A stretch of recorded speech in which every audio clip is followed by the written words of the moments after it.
Ok, bueno, gracias a la organización por permitirme participar y contarle un poco algo distinto de los puertos, que es la materialidad. Sabemos que tenemos los aceros, pilotes y todo lo demás, y el hormigón armado.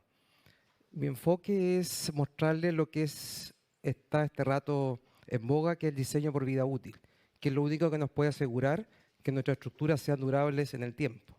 Y estoy hablando no de 50 años, sino de 100 años, que es el estándar este rato para obras marítimas, como el caso del puente Chacao. Esta foto, debía haber empezado con esta. Si veo esto en una obra portuaria es porque ya llegamos tarde. Aquí ya hay corrosión, hubo daño, hubo descascaramiento, ¿no es cierto? Y este acero quedó libre. Este es un trozo que encontré en un puerto de descascaramiento del hormigón. ¿Qué es lo interesante aquí? Que vemos esta armadura oxidada totalmente, ¿no es cierto?, a lo largo, con descascaramiento de las partes. Vemos manchas de óxido muy amplias. Y aquí aprovecho de mencionar que la calidad del hormigón y el recubrimiento son los dos factores más importantes cuando diseñamos por durabilidad. Y sobre eso voy a hablarles hoy día. El enfoque holístico de esto que les presento es tomar todo el diseño de un hormigón armado desde de la forma de un ciclo de vida. Desde el anteproyecto, el proyecto, ¿no es cierto?, construcción, la entrega en obra, al final la operación y el valor residual que puede tener una obra, más aún cuando se traspasa de mano en mano de otro propietario a otro propietario y saber qué vida residual tenemos. Lo presento de nuevo. Entonces veamos la importancia del recubrimiento del hormigón. El diseño por vida útil es complementario al diseño estructural que conocemos, que es por resistencia. Aquí estamos interesados en conocer qué sucede en ese hormigón que recubre la armadura, la que lo protege. ¿Y qué tenemos? Tenemos agentes externos, que es el ambiente, la exposición, con un montón de fenómenos que están ocurriendo. La abrasión o desgaste, hielo de hielo, acción de ácido, el CO2, que es la carbonatación, y los cloruros, son los dos más peligrosos porque son los que finalmente van a fomentar que tengamos corrosión. Sulfatos también tienen una importancia grande. Todo esto en un ambiente de humedad. Algunos fenómenos funcionan más rápido con humedad, otros sin humedad. Están los agentes internos propios del hormigón, que es el contenido de cloruro, sulfato, reacción álcali, otras reacciones de sulfatos que pueden dañarlo internamente. Eso se cubre con un buen diseño de mezcla. Hay que tener cuidado, no todas las veces se revisa ese punto. Bueno, este recubrimiento tiene una particularidad, que es de menor calidad que el núcleo. ¿Y por qué? Porque es más impermeable, es más poroso y menos durable. Y por todos estos fenómenos. Es más importante quizás la compactación, el curado del hormigón, el que menos se hace y el más barato de todos y el que más durabilidad nos asegura en el tiempo. Se lo digo inmediatamente. Microfisuras, nidos de piedras. Ahí coloqué una foto de un nido de piedra que ustedes deben saber de dónde fue. Supuestamente ya está reparado, pero eso no puede ocurrir. Ese acero está a la vista allá abajo, ¿no es cierto? Y eso rápidamente hay que repararlo. Ese es el caso del puente Chacao, ¿no? Entonces, ¿cuál es el problema? Que nosotros estamos acostumbrados a medir las propiedades del núcleo con estas probetas tradicionales, ya sean cubos o cilindros. Pero debo decirles que esas medidas, esos ensayos, no representan la calidad del hormigón de recubrimiento. Si queremos controlar algo nuevo, siguiendo las mismas formas que tenemos de hacerlo. Y ahí el primer cambio. Y para eso aparecen los ensayos de desempeño, que quieren medir el comportamiento real del hormigón. Los paso muy rápido: resistividad eléctrica, permeabilidad al aire vacío, que es una norma suiza, que es el único ensayo que conozco que fue diseñado para ver el desempeño del hormigón en una obra terminada. Todo lo demás son a nivel del laboratorio. Después voy a contar más sobre ese caso. Penetración de agua a presión, que es el único ensayo de desempeño que tenemos en la norma chilena. Difusión, penetración rápida y migración rápida de cloruros, ensayos que me miden con qué velocidad el cloruro del agua de mar entra y llega al acero. Cada uno tiene sus particularidades, ¿de acuerdo? No tenemos tiempo de revisarlos. Y ahí están los que están en la norma y los otros ensayos aparecen en un anexo B que tiene la norma chilena 170, que debo decir que es del año 2016. Fue recientemente publicada, participé en ese comité, ¿no es cierto? Bien, entonces la 170 lo que hizo nuevo, definió grados y clases de exposición, según grado de severidad. O sea, tenemos que saber, por si no lo saben, todo hormigón en Chile que se haga nuevo tiene que pasar por esta tabla. Un especialista en hormigones, o mejor dicho, en durabilidad, tiene que decirme que este hormigón en esta obra, lo vamos a ver ahora, está en la clase F1, S2, C0 o P1. Y es un análisis necesario. ¿Mm? Aquí hay un ejemplo, un puente en el norte, en Noruega, quise decir. Aquí tenemos la clase C2A, un hormigón bajo agua, con cloruros. Severo, la atmósfera marina es muy fuerte. Llega el cloruro que está en el ambiente, se pega, ¿no es cierto? Se seca, se pega y ese cloruro, que es un ion cloruro, ¿no es cierto?, entra muy rápido. Y las zonas de salpicadura o mareas. Entonces aquí tengo un elemento, hormigón, que tiene 3 tipos de exposición. Y yo debo diseñarla para las 3. Después veré cuál es la más exigente. Y ahí tengo ese diseño completo. Esto independiente de la resistencia que tenga ese pilón. Y en este puente vamos a tener como 5 tipos de elementos. El pilón central, digamos, el bloque de anclaje al final, etc. ¿Qué más tenemos en esta figura? Exposición a ciclo hielo-deshielo. Atrás, aquí no se ve bien, pero se ve nieve. Entonces tengo una superposición de efectos. El mar tiene sulfatos, otro problema más. No es un problema, es un tema un desafío que tenemos que estudiar. Y así uno avanza y determina entonces en la etapa de anteproyecto todos estos ambientes que ocurren. Hay que hacer estudio del agua del mar, la salinidad en el tiempo, en todo un año, la cantidad de lluvia, etc. El Puente Chacao hizo un trabajo de ese tipo muy completo. Lo digo porque trabajé al principio, me tocó diseñar con un grupo de colegas el primer borrador de las especificaciones técnicas de hormigón del Puente Chacao. Volviendo al mar, que es lo que nos atrae, ¿no es cierto?, temas marítimos, esto es lo típico que estudiamos para la exposición a cloruros. Hay una zona de alto riesgo, que es la zona de mareas. ¿Mm? ¿Qué más? La salinidad del mar. Esta interesante fotografía me muestra que la zona del Caribe es la más roja, donde más sal tenemos, más peligroso, más rápido todo. Y lo otro que debemos saber, la temperatura de los océanos. Mientras más frío, todos los procesos son más lentos. Mientras más calor, más fuerte. Y justo tenemos la zona del Caribe, donde el tema de la corrosión es muy importante y hay mucha gente que lo entiende bien. Estoy hablando de corrosión de hormigón armado. Está la corrosión de los aceros que sigue otra línea, ¿no? Entonces, diseño por vida útil. Habiendo recolectado todos esos datos, pasamos a la etapa 2 de diseño. Aquí lo explico de forma muy breve, en que tengo un nivel de deterioro y tiempo. Entonces, yo diseño un hormigón, aquí el ejemplo 80 años, para que recién en 80 años los cloruros o el CO2, que es la carbonatación, hayan llegado al acero. Y ese tiempo de iniciación. Cuando se comienza la corrosión, empieza el tiempo de propagación, o sea que el acero empieza a corroerse. Y eso es muy rápido. Se define un nivel admisible que yo permito que el acero pierda un 5, 10, 20% de sección por diseño estructural, debido admisible, o puede ser nivel crítico, que es por colapso, que es otra forma de diseño. Entonces, el tiempo de iniciación, ¿cómo se estudia? Este es el caso de los cloruros, en que yo tengo que definir la profundidad del acero, no me marca el rojo, pero bueno, que está a 100 milímetros, defino parámetros de cantidad de cloruros, un C crítico y un D que me dé coeficiente de fusión de cloruros, que es una propiedad física, característica de cada hormigón. Y mediante modelamiento yo calculo esas curvas y busco justo la curva que me cruce cuando llegue a 100, a los cuántos años llega ese cloruro a ese acero. Y ahí tendría yo una vida útil de diseño de 100 años. Lo interesante de esta forma de trabajar, que si yo a los 20 años hago un análisis, podría decir si mi curva de diseño respondió a la realidad o no, o si no hay que hacer correcciones. Este es un modelo que yo desarrollé, aquí no tengo tiempo de explicarlo, pero que trabaja de esa forma con las curvas, etcétera, etcétera, para calcular ese tiempo de iniciación. Hay que saber que el tiempo de propagación es cuando el acero ya está en proceso de corrosión. Hay dos formas, con CO2, carbonatación, o cloruros. Yéndolo rápido, la corrosión por CO2 es uniforme, toma toda la barra, y es muy lenta, alcanza 10 micrómetros por año. la velocidad, una tasa que se mide. En cambio, cloruro, como ataca un punto, por equilibrios puede llegar hasta 1 milímetro, o sea, 100 veces más que el otro caso. Por eso esta es la más peligrosa.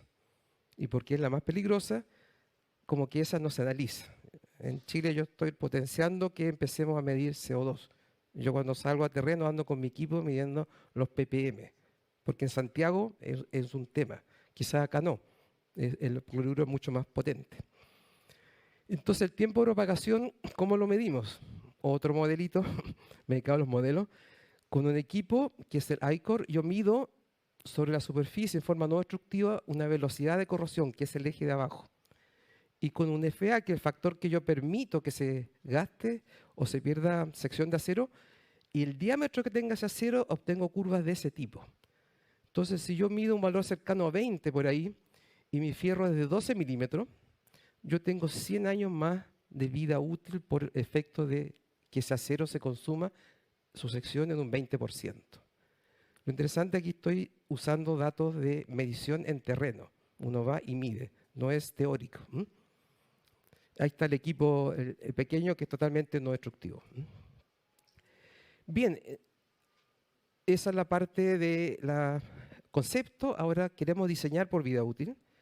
Tengo que entonces preocuparme del espesor del recubrimiento y la calidad de ese recubrimiento. Y para eso aparece un ensayo que es la permeabilidad al aire, que me mide justamente cuán impermeable es al ingreso de gases y se relaciona con un montón de otras cosas. Este modelo se basa en Monte Carlo, uno hace correrlo, digamos, y sabiendo que este ensayo de permeabilidad al aire, que después lo muestro un poco, se relaciona con la difusión de cloruros, que es el mejor ensayo que me muestra cómo entran los cloruros. Y la carbonatación, que como ustedes saben, no todos quizás, se le rocía fenolftaleína y cambia de color y uno sabe cuánto entró. Uno puede saber en qué parte está de esto y la idea es llevarlo todo a la variable KT, que es la permeabilidad al aire. ¿Y por qué es importante? Porque este ensayo es no destructivo. O sea, si yo mido permeabilidad al aire y mido luego profundidad del acero, tengo las dos variables que me permiten entonces estimar vida útil. Y estoy relacionándolo con CO2 o con cloruros, que eso es lo más importante de todo. Aparecen gráficas de este tipo. Entonces, si yo tengo, por ejemplo, 40 milímetros, voy bien, me sale que la vida útil van a ser 210 años, no da para más. Recubrimiento es poco y es muy permeable a tu hormigón. En cambio, si tuviera esos mismos 40 milímetros y un pK2 que equivale 0,5, un valor, no tengo tiempo de explicarlo, me aumenta 50 años la vida útil. Entonces, conociendo esto, sabiendo cuán sensible es todo, uno está en condiciones de entregar resultados. Este es el modelo en que uno coloca, no se ve bien, los años de vida útil, el tipo de exposición, me entrega el punto rojo. Usted necesita una permeabilidad de 0,0 algo para un recubrimiento de 40.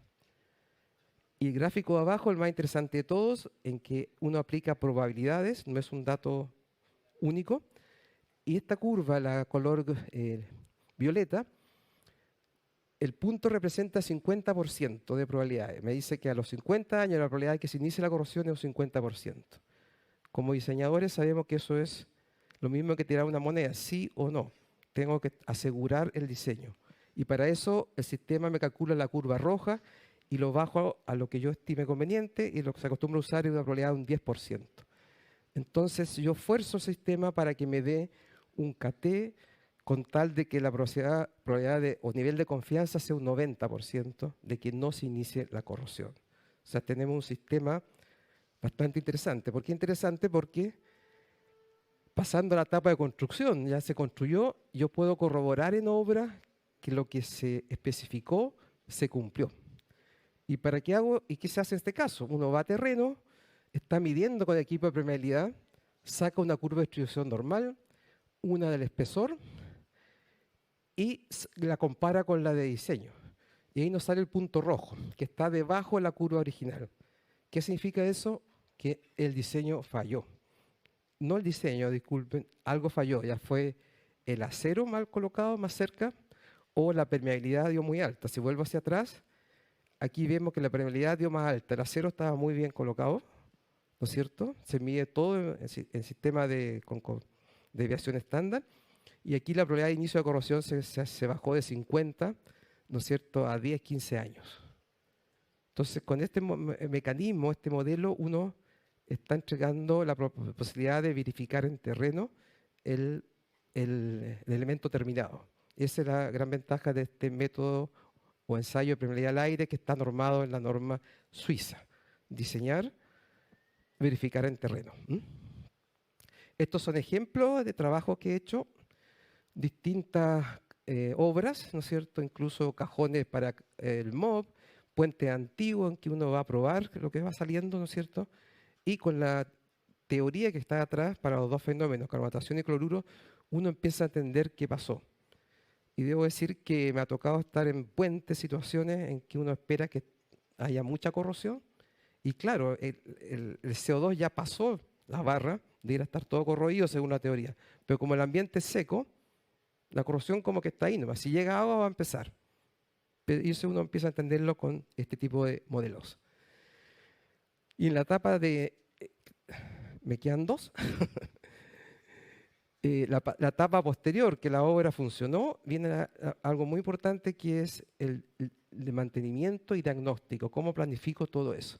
Este gráfico que sale en la norma ISO me muestra la curva roja con un desempeño inicial y una vida útil que yo puse como ejemplo 40 años. Eso es lo que diseñamos. La curva baja porque hay siempre un deterioro, que puede ser por cosas internas o lo que estamos viendo en este caso, ¿cierto? Que el cloruro sí está entrando, que el CO2 sí está entrando, no sabemos dónde va. Entonces eso es lo que uno diseña hasta un nivel de desempeño requerido. Entonces al año 10 uno hace un diagnóstico y espera llegar ¿a dónde? A la curva roja, pero llega a la amarilla. ¿No es cierto? Entonces uno esperaría que al año 10 yo obtuviera una vida útil de diseño remanente, pero en realidad obtengo una vida útil remanente o residual que llega a 20 años, porque yo determino la nueva curva de deterioro. O sea, si me tocara eso en realidad, yo le diría, señor, a usted le quedan 10 años de vida útil, según toda esta teoría, y no los 40 que usted esperaba. Y ahí donde esta misma gráfica dice qué hacer con mantenimiento. Y antes de seguir a eso, aparece algo que se llama desempeño real, que es certificado de nacimiento, que es lo que se hace actualmente en otros países, que al momento de entrar en servicio una obra nueva, se le hace un diagnóstico como que fuera antigua y se determina si el desempeño inicial corresponde al de diseño. Porque si empezamos más abajo que la curva roja, es que todo esto empezamos mal, digamos. Pero aquí lo importante no es detectar que empezamos mal, sino que saberlo y empezar a aplicarlo, modificaciones al plan de mantenimiento que tengamos. Y en este caso habían dos curvas, ¿no? Un mantenimiento reducido, el azul, y el verde, el largo. Y quedan tres, mentira. Entonces, para ver eso necesitamos un diagnóstico. Y es así que en esta metodología vamos a terreno midiendo resistencia, ubicación de armadura, permeabilidad, sacando testigos de 1 pulgada, ver dónde están los cloruros, sirve para cloruros y CO2, el ensayo de corrosión y juntarlo en un índice. Y realmente ahí, sumado a la inspección visual, uno puede, me atrevo a dar un diagnóstico más certero. Más certero porque uno está estimando vida útil. Vida útil siempre son estimaciones y uno no sabe cuál lejos va a estar o cerca de lo que es. Esta forma de revisar pienso que es bastante certera. Este es un muelle en el norte, haciendo el paquete de ensayos, que pueden ser 3, 4, 5 días, eso se hace en una inspección visual, se revisa cuánto tiempo se necesita, martillo Schmidt, todos los ensayos, ¿no es cierto? Este otro ejemplo, un puente cerca de el Quisco, se hace todo el set, ahí está el pequeño testigo que se pone color negro, ¿cierto? Con cloruros. Y en fondo eso es. Muchas gracias, todo muy rápido, pero... Muchas gracias. Un vasito de agua. Sí.